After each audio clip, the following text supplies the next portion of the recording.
And welcome back. Here we are for the third match of this best-of-5 final where Pandemic Legion tries to climb out of the O2 hole they are in. They win this one or they go home. I'm Bacchanalian here with Apathetic Brent, and it appears both of these teams hate us. They have both brought what appear to be Tinker setups, so this may be a very slow match. We shall see. We have two Dominics, a Damnation, a Legion, and a Vengeance for the Warlords of the Deep team. All of them have warped in at 0.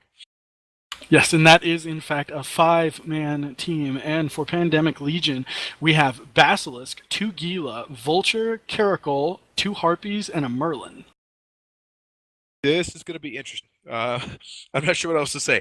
I mean, I'm hoping these aren't full Tinker, but I suspect there's going to be some sort of energy transfers going on from the various PL ships to that Basilisk.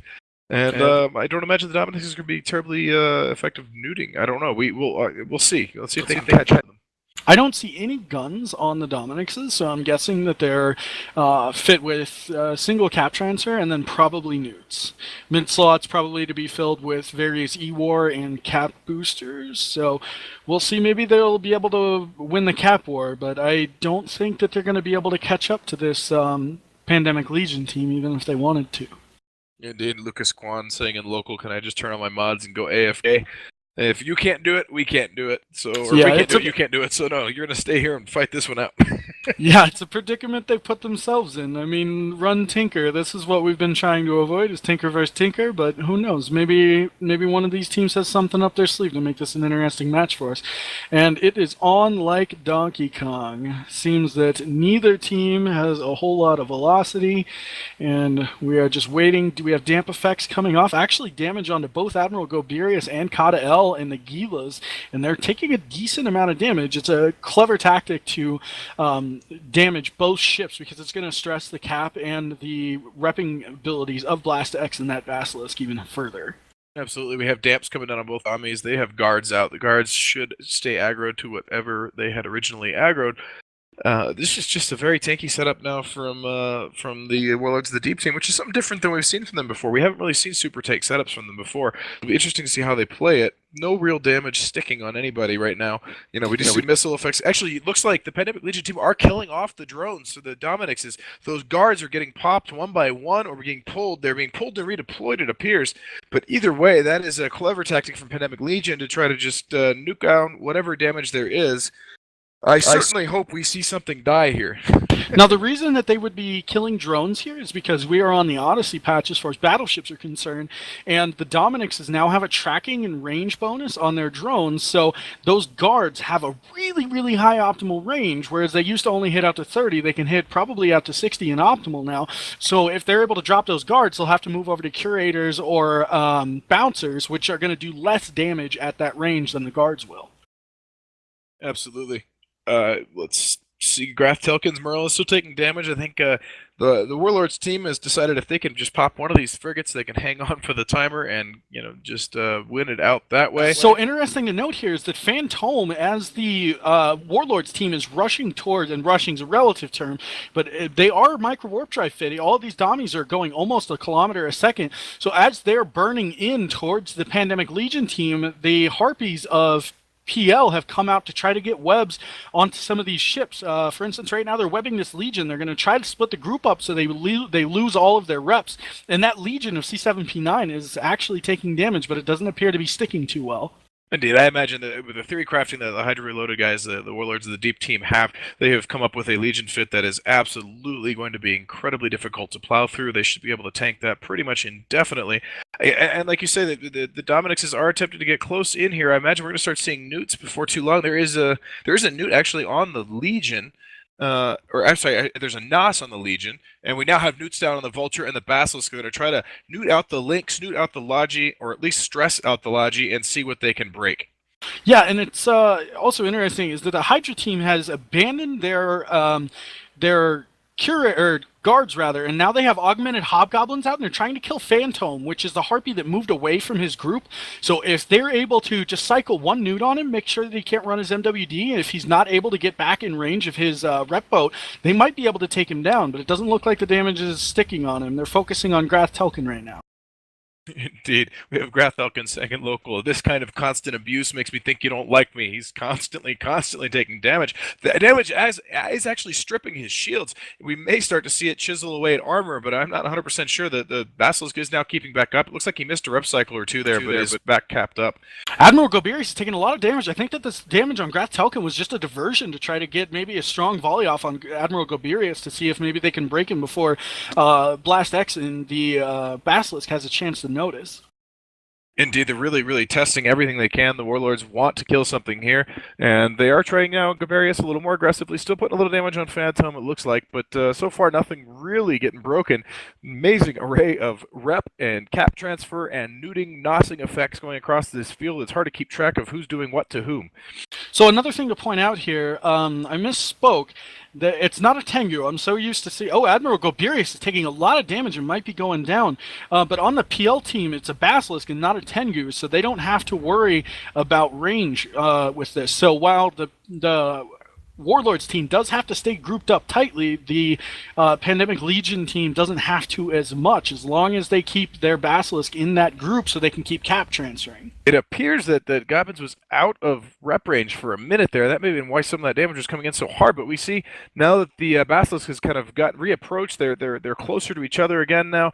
Reps are coming down, but Phantom's Harpy's still getting chiseled away at. Goberius is holding at about half shields. Meanwhile, C7P9's Legion is taking chunks worth of armor damage, but again, repping them back up, so it's hard to tell what's really going to stick here. Goberius now down at 1/3 shields, down a little lower, almost into armor. We might see something break here. Nope, the shields come right back. It's just probably bled a few HP of armor damage, but the shields are holding. I think eventually, however, the cap pressure on the Pandemic Legion team is going to cause they're gonna break. Eventually, something is going to give here.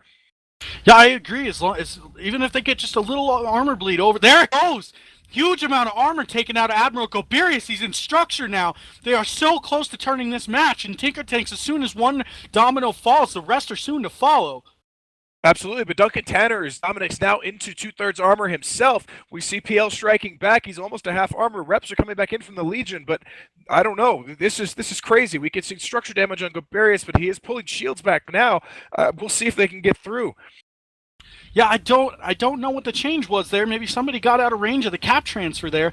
I'm surprised that we're not seeing stronger reps on Duncan Tanner. He's starting to pull back a little bit, but not as violently as I would think that he would be. We are very close to one of these two setups breaking. And we see EC300s down on the field actually coming. I'm not sure who would have deployed those. Maybe the Damnations got them, but they are put on. Looks like Admiral Goberius had them on him for a minute. Now they're moved off, but it may be they're trying to jam out one of the cap chains here. And it looks like the jam effects are on Goberius, so we may see if that drops, then maybe some of the energy transfer abilities drop. I'm not 100% sure. Maybe they're just trying to take damage pressure off of Duncan Tanner. Yeah, and drones are being shot by, I believe, the Caracal right now. Maybe it'd be either the Caracal or the Vulture that's shooting them. But I think that that's a really good plan. Try to get one link in that chain down, and the Gilas do not appear to be running ECCM. So that is a decent call, but it looks like it's not quite breaking yet. So they're going to need to try something else. Duncan has completely recovered all of his armor, and we're in a bit of a lull right now. What's important to note, though, is if they do get this cap pressure going again, it won't be too hard for them to pop Admiral Goberius. It looks like we have 3 minutes left in local. I'm trying to figure out what we're going to do. I know the rules call for this just to continue going until a ship dies.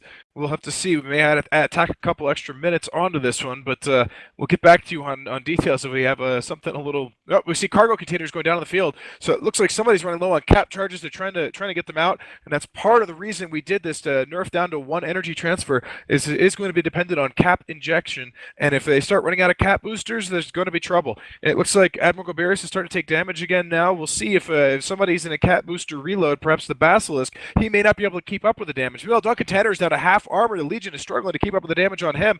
One of these two is going to drop at some point in this match, I think. It's just a matter of who goes first.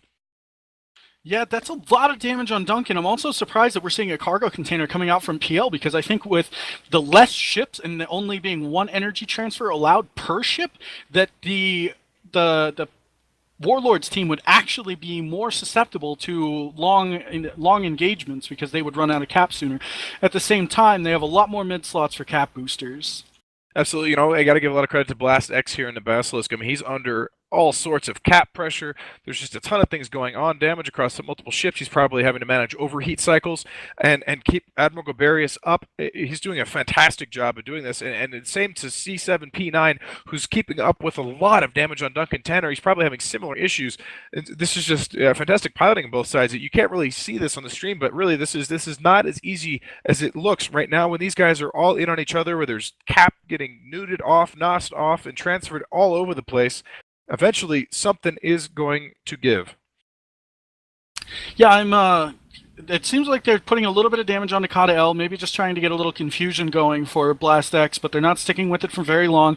C7P9 is regenning shield, so they've completely forgotten about him. The Vengeance has taken some shield damage, but it looks like he bled into armor just a little bit, and it's getting repped up.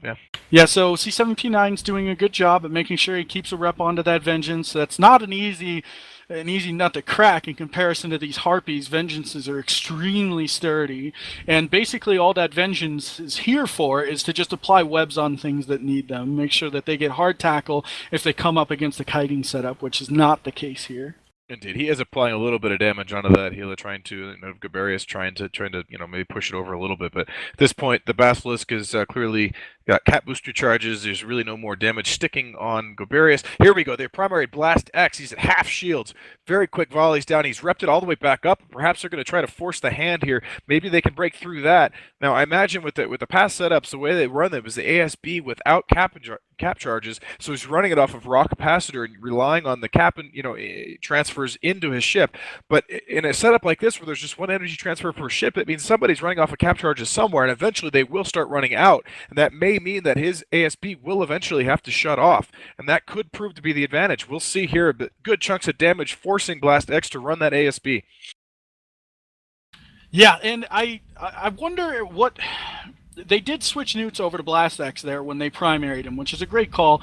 I wonder if they might be well placed to put some Newts onto Lucas and the Vulture, try to get some cap pressure on their Link ship, and maybe that would break them. Absolutely. You see Kadesh Prince Priest is still taking a little bit of damage. Blast X again, giant chunks of shields off and on. It's amazing to me that they managed to get Admiral Goberius into structure and failed to actually finish him. That's just such an unfortunate turn of events. They must have caught somebody in a cap reload. It looks like we see cargo containers again on the field, this time coming over near Admiral Goberius. We'll see who comes swinging in to pick that up. It would be, a smart move if the Warlords of the Deep Team can manage to do it, to pop that can. It looks like the can has disappeared, so either somebody scooped it or it was popped, but popping that can will deny them cap charges and make it much more difficult. So we'll see what happens going forward. We are now officially in sudden death, by the way. They have Graf Falcon and locals saying this isn't exactly a walk in the park here. This is difficult. They are having a hard time managing this setup. This Tinker is normally a push button, go AFK win for these guys, and right now they are under extreme pressure and really struggling. And from a 5-man team, no less. I mean, I'm not sure whether it looks like they're trying to put damage onto C7P9 and the Legion again. I almost think that against the Warlords team, they might even be better served to just stay on one of the dummies until it eventually runs out of cap charges. I believe the dummy has a pretty good cargo hold, but either way, it's kind of like an ASB. You just stick on them until they run out of charges, and then hopefully you get something down. I am immensely impressed by the reps on that Basilisk. He is bringing back like half shields per cycle. Indeed, you saw another cargo container going down. Again, cap charges are just being burned here. And again, this is why we changed the rules down to one energy transfer. It still allows these sort of tinker setups, but again, it is not an infinite cap chain. Eventually, someone will go cap dry. And if they continue to apply the DPS, at this point, the onus is on Pandemic Legion to try to kill as many drones as possible so that by the time that happens, they're not taking any more damage. Yeah, it's in an interesting turn of events here. They decided to put some damage onto Hard SP in the Damnation. Obviously, it's the same thing as putting damage on the Vulture. If you are able to get links down, then that completely changes the dynamic of the match. But I wouldn't expect that the Damnation is very lightly tanked, and it should be the most efficient ship on the field for C7P9 to rep based on the Tech 2 resists. Absolutely. The resist on Damnation, especially given the bonuses, given the links, everything on there, it's going to be ridiculous. I mean, I think the lowest resist on my Damnation is something like 88, 89. Granted, I'm using, some faction on there or whatever, but you figure 85 is probably what you're going to see the resist profile, 85 and above, 92 on explosive. So I'm guessing they're going to have loaded thermal missiles, maybe kinetic, but the kinetic hole on the Damnation isn't very big. And here we go. He's back to full armor. Still, everybody just testing for weak links, checking anywhere they can. There is some damage onto Lucas Kwan in the Vulture. Also, doesn't seem to be sticking at the same time they're putting damage onto Blast X. So they are trying to poke as much as they can. Absolutely. And as Vendrin is saying, a court mate of mine on the SCL stream, this has turned into a match of who has the largest cargo hold. And to an extent, that is absolutely true. We see Blast X getting whittled away, armor again, half armor dropping, but wow, he pulls back half of it again in one cycle. You figure eventually he's going to run out of cap. I keep saying it, I keep waiting for it to happen, and I think it will eventually. Meanwhile, Heart SP taking a little bit of armor damage again, but I don't imagine that's going to cause any stress for C7P9's Legion. Looking at the positioning here, Warlords is actually, Duncan is sitting still, and the rest of the team is actually a little ways away. Okay, there he goes. He's starting to move now, but he was just sitting completely still. I see no newts running from him. I'm guessing that's because they're just trying to make sure that all of their cap goes towards tank, and they're just going to try to last out as long as they can with that, while the enemy team is... I mean, they don't have a whole lot of cap warfare, but I'm pretty sure that those Gilas have newts on them, and the Vulture probably does as well. Indeed, Heart SP is still really pounded on him, trying to get through that Damnation.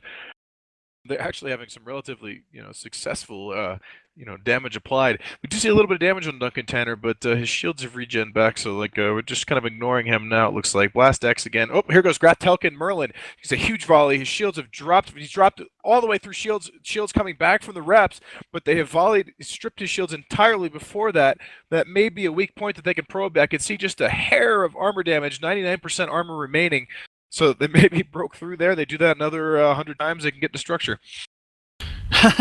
Yeah, and I'm wondering at some point, are we going to run out of missiles on these Gilas and the Caracal? I mean, there's only a finite amount of ammo that you can bring, and while that finite amount is quite a bit on frigate hulls, it's not that huge when you consider that these Gilas are probably packing extra cap boosters as well. Absolutely, this will be. I'm not sure what we do. These teams both run out of drones and ammo. We may be in for a draw and have to go to yet another, make it a best of 6.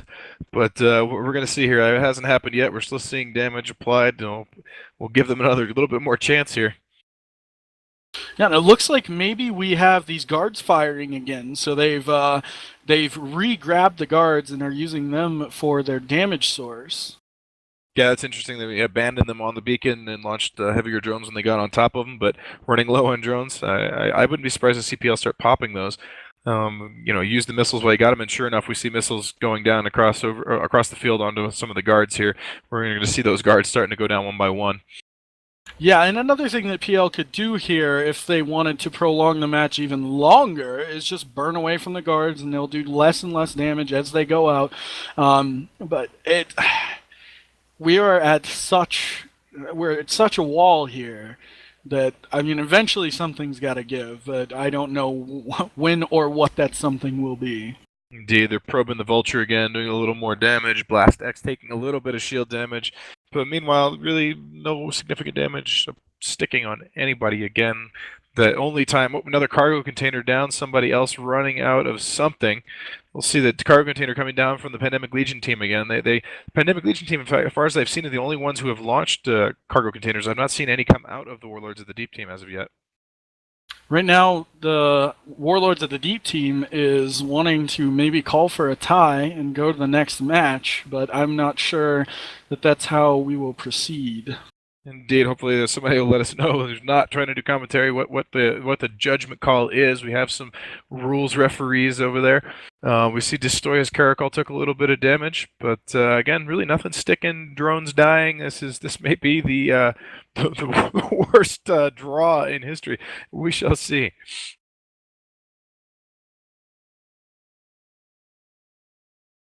Let's see. I'm sorry about the silence there. We're chalking in channels here, trying to figure out what to do. It looks like we are going to call for a draw. Unfortunately, at this point, with ammo and drones running out, a solution like just killing off both logistics would probably not do it, and just call it a draw and proceed to the next. I think as we're doing, let's get an official call on that time. Yeah, guys, we are going to call this a draw and move on to the next match. Well, a disappointing finish to this match, but I unfortunately don't think either side is going to break here. So we'll be giving them a little bit of time to regroup. Hopefully, not bring this back. I'm sure they won't want to fight this match again either. So we will call it a draw officially in local. It goes down as a draw. So Pandemic Legion still backs to the wall 0-2, and we will pass it back to the studio while these teams redress themselves and come back up for another one.